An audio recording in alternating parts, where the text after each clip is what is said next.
Ja budem najprv hovoriť o 4 začiatkoch.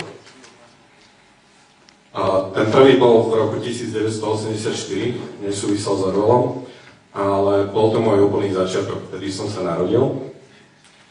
Ďalší začiatok bol v roku 1990. Ten by som nazval môj digitálny začiatok, kedy ma otco posadil k takému čudu s monitorom, vyzeralo to ako telka, akurát, že to malo ešte klávesnicu a myšku a ukázal mi niečo takéto.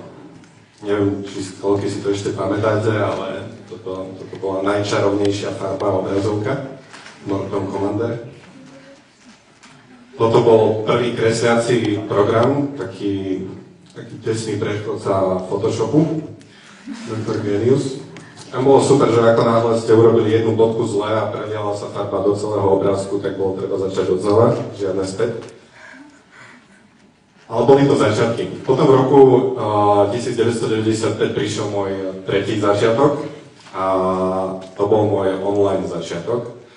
Vtedy som už čo to teda počítače poznal. Otco ma posadil k normálnemu počítaču, kde mi zrazu naťukal nejakú adresu, že www.whitehouse.org.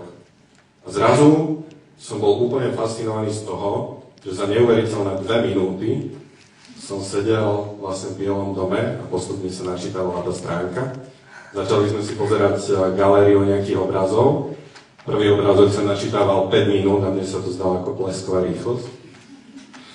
No a práve tá Amerika je dôvod, prečo som sa dostal k internetu. Môj otco totiž išiel na 3 mesiace na študijný nejaký výmenný pobyt. Je lekár. A tým, že prednášal na lekárskej fakulte v Martine, tak mal už prístup k internetu aj v tej dobe. A rozmýšľali sme, ako sa držať v kontakte, aby sme si nevymenili, že 2 listy, ktoré by akurát tak stihli stemblovať za tie 3 mesiace. Tak mi ukázal takú skvelú vec, že elektronická pošta, tak toto vyzeralo.